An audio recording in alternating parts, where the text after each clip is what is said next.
수요 성경 공부, 기독교 기초 교리를 우리는 공부하고 있습니다. 우리는 이제 계속 신론에 대해서, 즉 하나님은 누구신가에 대해서 이제 알아보고 있는데요.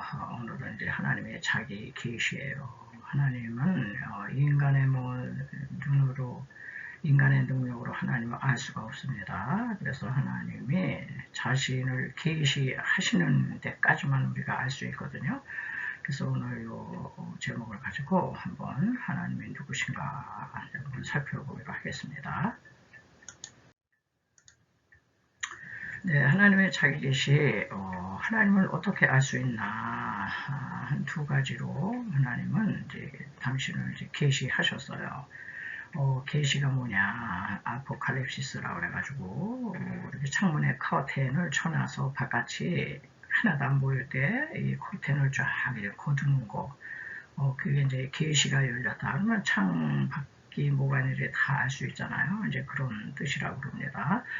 하나님께서는 당신 자신을 두 가지로 인간에게 알리셨는데 일반 계시예요. 일반 계시. 일반 계시는 이제 자연 계시다 또 이렇게 표현을 해요. 그래서 자연 만물을 통해서 이제 계시도 하셨고, 두 번째는 이제 특별 계시, 아주 특별한 목적을 가지고 특별한 사람들에게 계시 이제 하시는 거죠. 그 중에서 우리는 이제 첫 번째 일반 계시는 자연 계시다. 자연 만물에 이렇게 다 이제 하나님을 이제 계시하셨다 이런 뜻이에요. 시편 19편 1절에 보시면은 하늘이 하나님의 영광을 선포하고 궁창에 그 손으로 하신 일을 나타내는 도다. 그러니까 하늘이 하나님의 영광을 선포한다는 거예요. 그리고 궁창에 이 하늘 공간이 그 손으로 하신 일을 나타내는 도다. 그러니까는 자연 만물을 보면 인생들이 무신론자가 될 수가 없는 거예요. 이 우주 공간을 보시면은 이게 사람의 작품이에요. 절대 아니잖아요.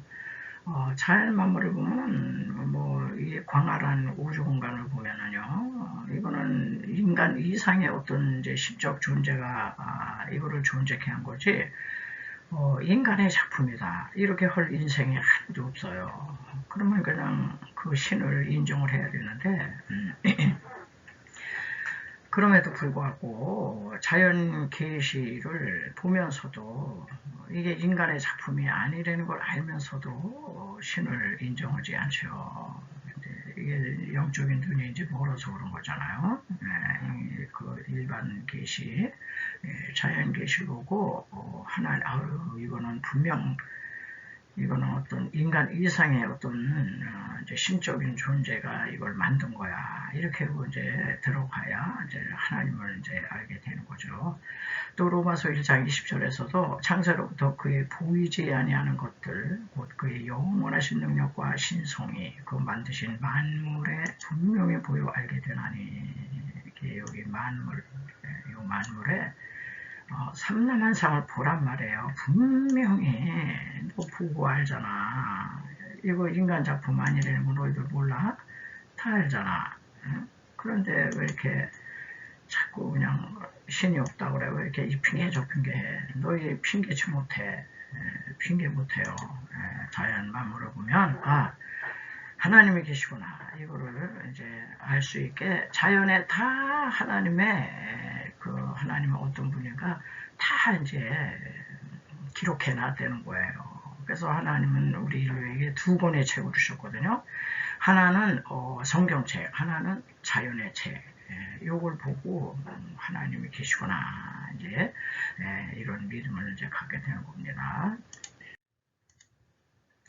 자, 두 번째는 특별 계시가 되겠어요.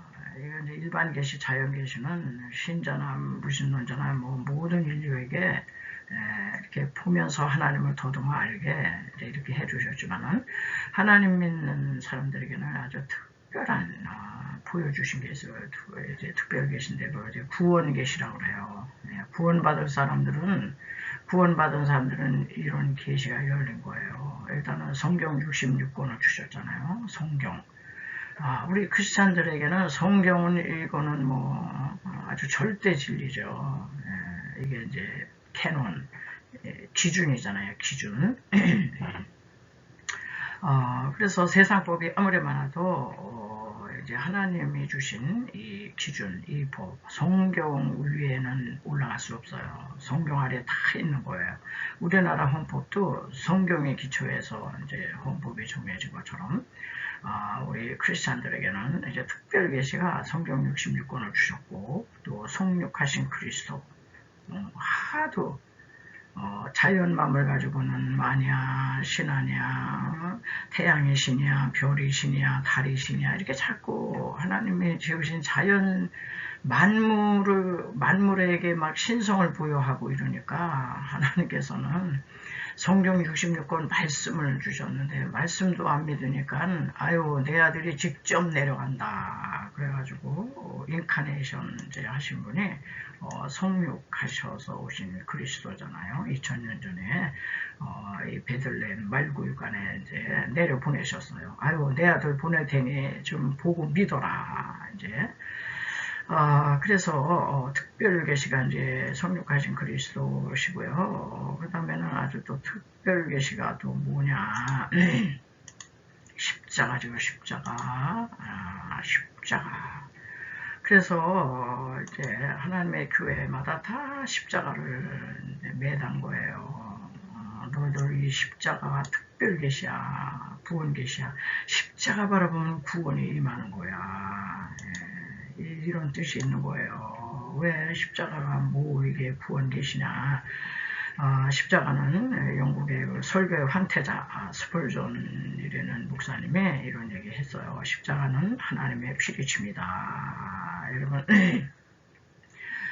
여름 장마 때 막 그냥 번개 치고 천둥 치고 낙뢰가 쏟아지고 할 때 우리는 도심지에 여기 높은 빌딩에 다 피리침이 있잖아요. 그래서 뭐 낙뢰가 치던 번개가 치던 걱정을 안 하는데 옛날엔 그런 게 없었어요. 그러니까는 그냥 낙뢰가 내리치고 그래서 마틴 루터가 사자가 된 이유 중에 그거잖아요. 길을 가다가 친구랑 이런저런 미래 얘기를 하는데 갑자기 그냥 소나기가 오더니 번개가 치더니 금방 얘기했던 그 친구가 그냥 까맣게 그 벼락을 맞은 거죠. 벼락 맞아서 죽었잖아요.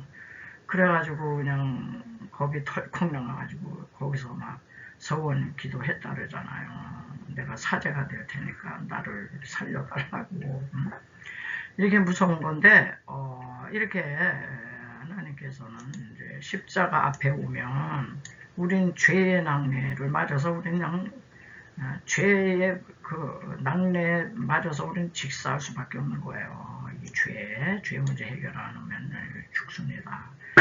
진노의 번개, 질병의 낙뢰, 각종 죄의 결과물로 온 저주의 낙뢰 이런 게 다 특별 계신 이 십자가 일로 오라는 거예요. 십자가가 이 모든 걸 다 흡수했죠. 이 모든 걸 다 예수 그리스도의 몸으로 그냥 다 받으셨어요. 이거야 특별 계십니다. 요거를 인정하고 믿기만 하면 구원받는다. 엄청난 아주 파격적인 이제 은혜를 우리 주시는 겁니다.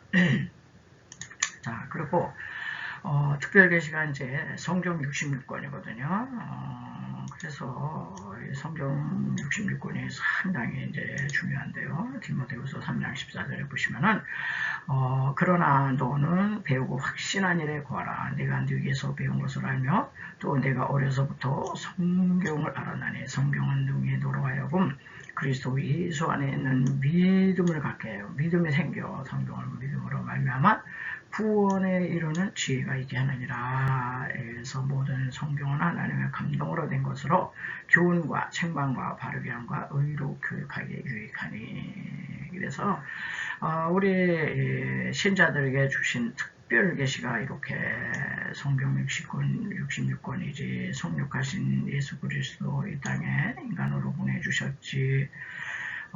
우리의 구원을 위해서 우리의 모든 죄의 낙뢰를 십자가에서 친히 다 받으시고 흡수하시고 믿는 자에게 거저 주시는 이제 구원을 이제 다 이루신 거예요. 그래서 우리 그분은 가셨으나 십자가에서 다 이루신 일을 이제 묵상하고 놓고 바라보면서요. 특별히 우리에게 주신 계시의 책, 성경책으로 들어가는 거예요. 성경을 읽고 성경을 배우고 진감인가한 걸 배워야 확신에 이르게 되고요.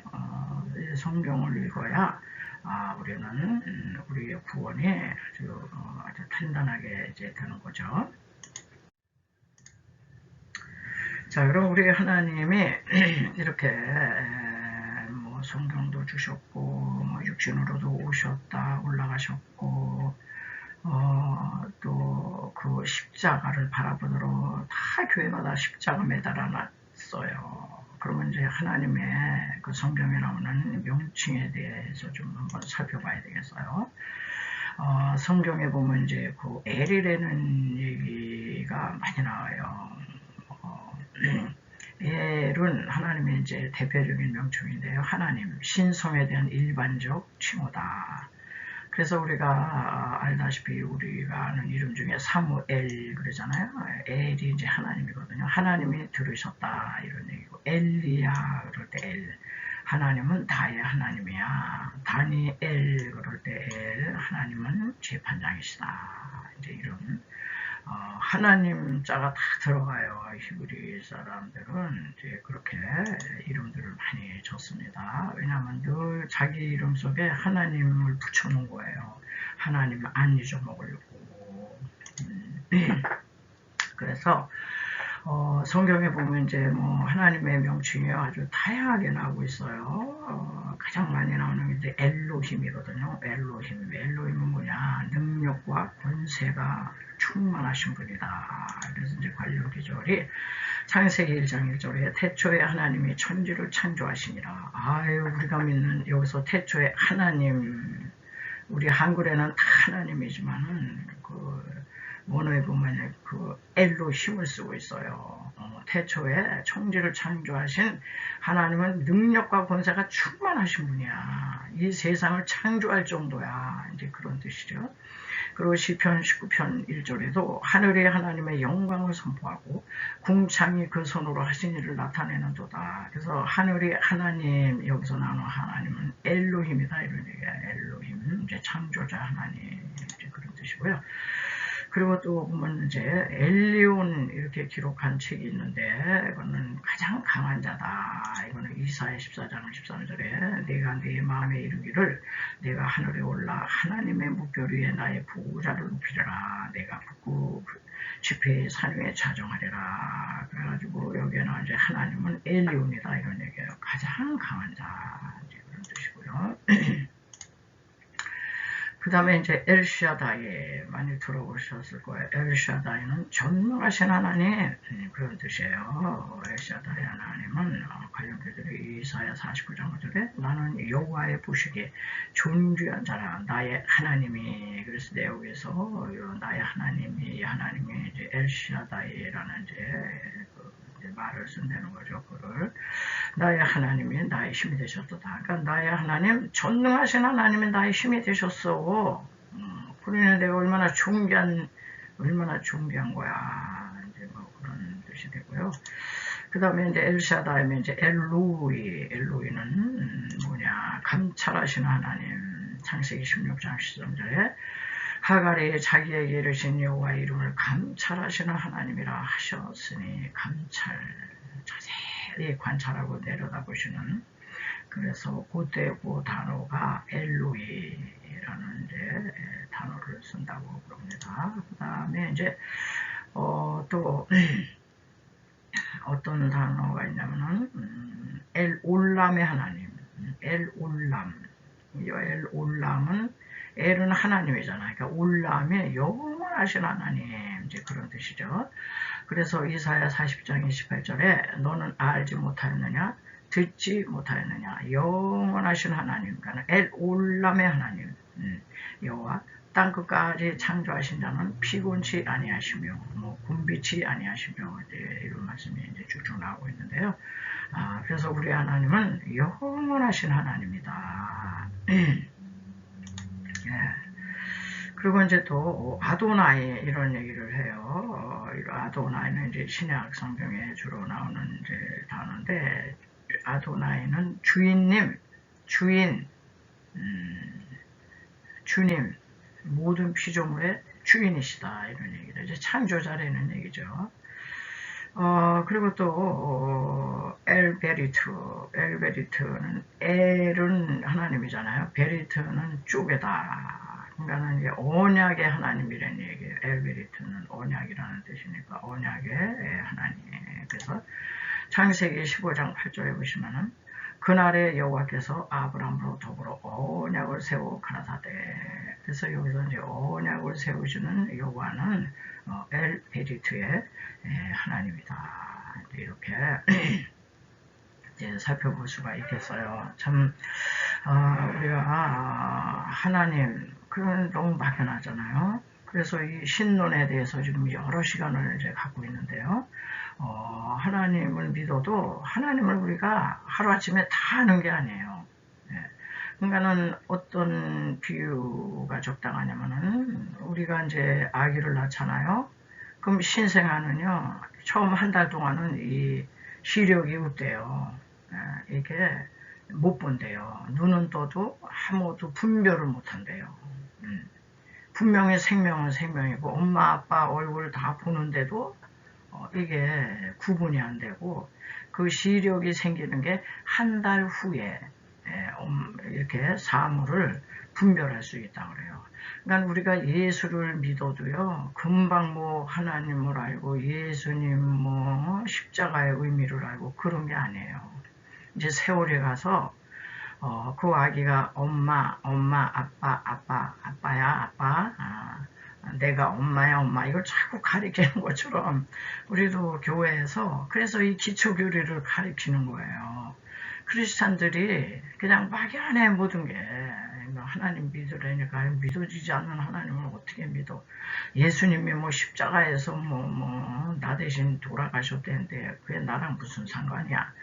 그러니까는 영적인 이 시각이 안 열리니까요. 다 무슨 황당한 얘기 같고 신앙 세계가 무슨 뜬구름 잡는 얘기 같고 뭐 맨날 믿으라고는 하는데 어떻게 믿어야 할지를 모르겠고 그 아기가 차근차근 이유식 먹고 또 전 먹고 우유 먹고 뭐 밥 먹고 또 걸음마하고 아장아장 걷는 연습하고 일어나는 연습하고 처음부터 못 일어나잖아요. 처음에는 뒤집는 연습, 그 다음에 벌벌 기어다니는 연습, 그 다음에 뭘 짚고 일어나는 연습, 한 발자국씩 뛰는 연습. 그래가지고 돌 되면은 겨우 기우뚱기우뚱하면서 걸어요. 이렇게 인간이 굉장히 성장이 더디거든요. 육신의 성장도 굉장히 더딥니다. 그런데 하물며 우리 영의 성장은 뭐 이건 그냥 일생일대 그냥 몇 수십 년 걸리는 것 같아요. 그래서 이 기초 교리가 저는 상당히 중요하다. 하나님을 믿으려는데 하나님의 명칭도 모르고 엘 대표적인 일반적 칭호인데 엘이 뭔지도 모르고 사무엘, 엘리야, 다니엘, 요엘 무슨 엘리멜레 뭐 이렇게 엘자 들어가는 게 많아요. 근데 이제 이런 공부를 통해서 우리 하나님의 명칭이 이렇게 다양하구나. 엘로힘, 엘리온의 하나님, 엘샤다이, 엘로이, 엘올람, 아도나이, 엘베리트 이렇게 다양한 이제 하나님의 이름이죠. 이게 명칭을 이제 그래서 한번 살펴봤고요.